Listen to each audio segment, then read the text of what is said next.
Alhamdulillah wa salli wa sallim ala man bu'isa rahmatan lil alamin. Une question sur ceux à qui on donne la zakat al-fitr. سئل فضيلة الشيخ رحمه الله هل يجوز إعطاء زكاة الفطر للعمال من غير المسلمين؟ فأجاب فضيلته بقول لا يجوز إعطاؤها إلا للفقير من المسلمين فقط. Je demandais au musulman rahimahullah, est-ce qu'il est permis de donner la zakat al-fitr aux travailleurs comme les ouvriers qui sont des non-musulmans? Il a dit il n'est pas permis de la donner si ce n'est qu'aux pauvres parmi les musulmans. Donc si le jour de la fête tu veux préparer à aller donner à ton voisin ou bien à ton ami ou bien à ton collègue, il n'y a pas de mal en cela, mais ce n'est pas la zakat al-fitr que tu dois lui donner.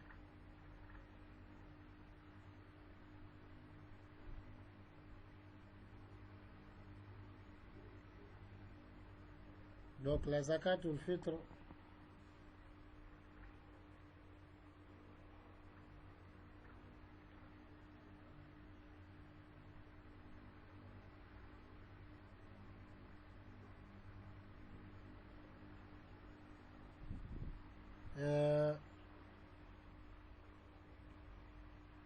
on ne la déplace pas d'une ville à une autre, à moins qu'il y ait vraiment une raison valable.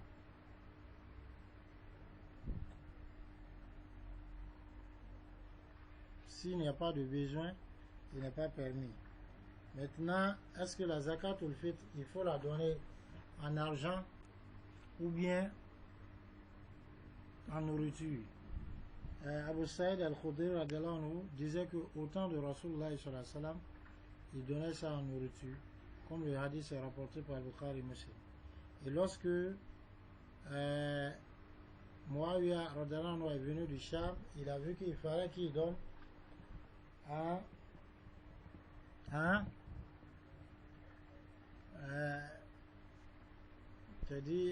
monnaie, en espèces.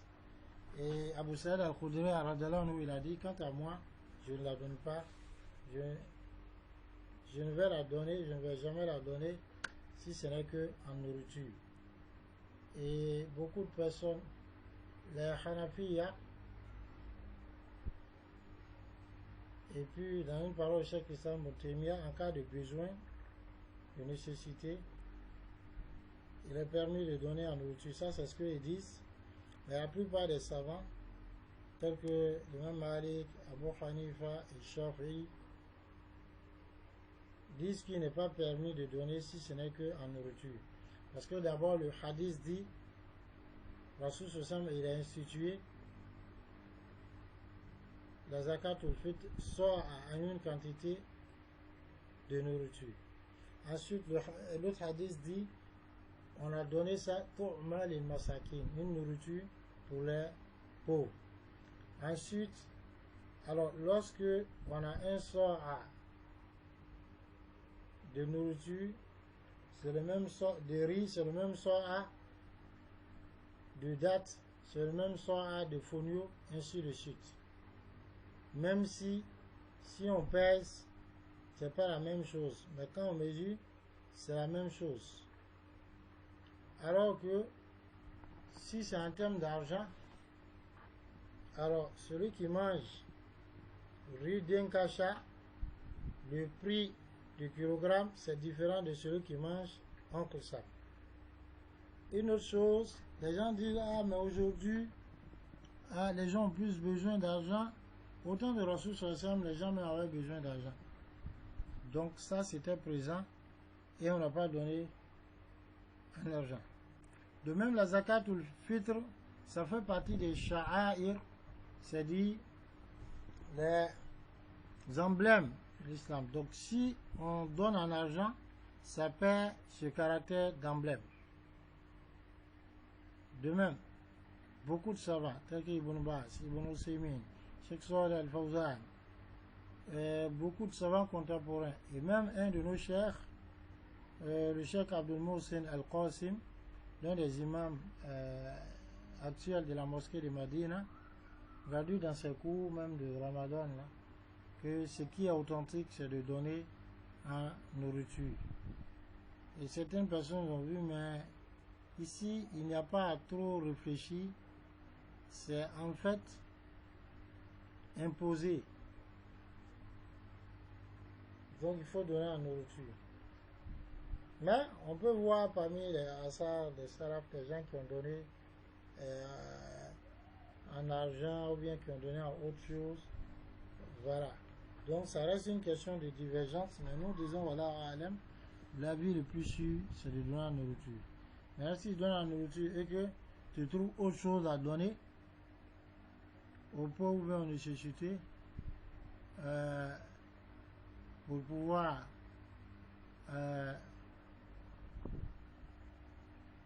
faire de la sauce ou bien acheter de la viande ou autre chose, ça c'est de la bienfaisance.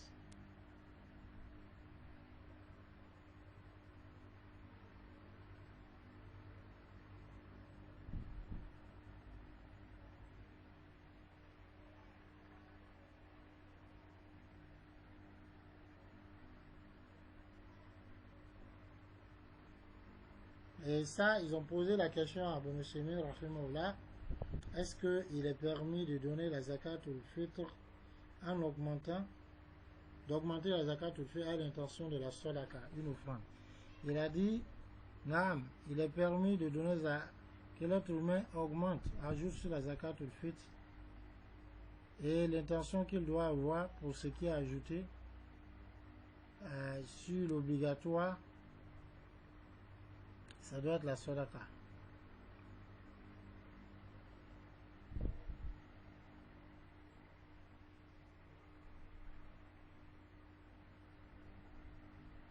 Il dit c'est un peu comme ce que des gens font aujourd'hui.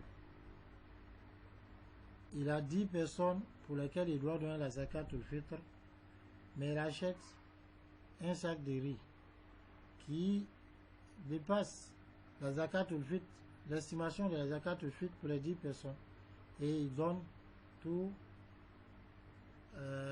ce sac de riz comme zakat ou fitr à son compte et au compte des gens de sa maison. Ceci est permis si on est convaincu que ce sac de riz donc atteint la valeur obligatoire et que même c'est plus. Parce qu'en réalité, la mesure pour la zakat ou le fitr, ce n'est pas une obligation si ce n'est que pour connaître la valeur. Donc si on sait que la valeur est vérifiée, est réalisée à partir de ce sac de riz et qu'on donne au pauvre, il n'y a pas de mal. Donc il y en a qui disent que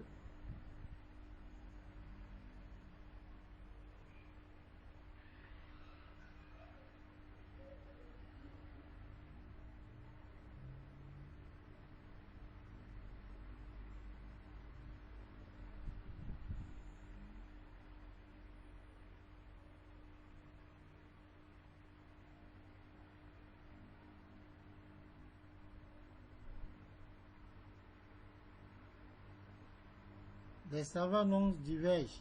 Est-ce que la zakat ou le fitr, les éléments cités dans la zakat ou le fitr, tels que les dates, l'or, tout ça, c'est ça qu'il faut donner quand il s'agit de la nourriture? On dit non.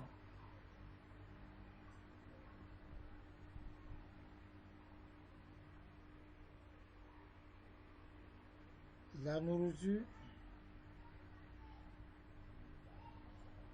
que la localité où tu te trouves, la nourriture donc que les gens consomment le plus, donc c'est à partir de cette nourriture que tu donnes. La nourriture donc que les êtres humains mangent. Que ce soit parmi ce qui a été cité ou que ce ne soit pas parmi ce qui a été cité. En tout cas, il y a beaucoup de questions sur la zakat ou le fitr. Inch'Allah, je crois qu'aujourd'hui, on va essayer de terminer comme ça.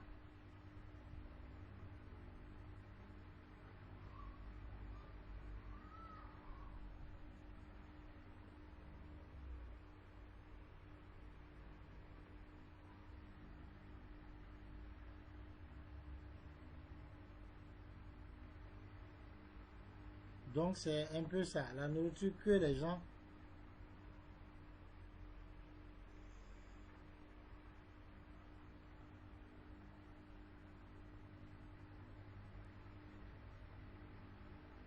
la nourriture que la plupart des gens de la localité où on se trouve consomment. Donc on donne la zakat al-fitr à partir de cette nourriture. Et c'est voilà pourquoi Abu Saïd al-Khudri radiyallahu anhu, lorsque il a parlé des nourritures qu'on donne,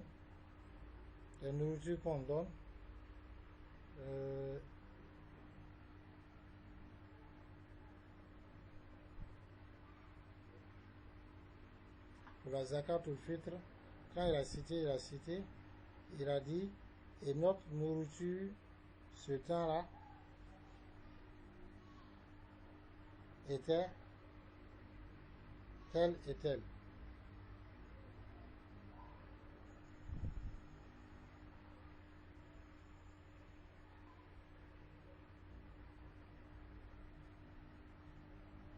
Il a dit, radiyallahu anhu, وكان طعامنا التمر والشعير والزبيب والعقد.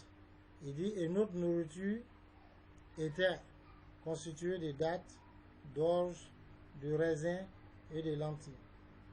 Donc, voilà un peu ce qu'il faut retenir comme point sur la zakat al-fitr, qu'Allah nous accorde la bonne compréhension. Et assalamu alaikum wa rahmatullah wa barakatuh.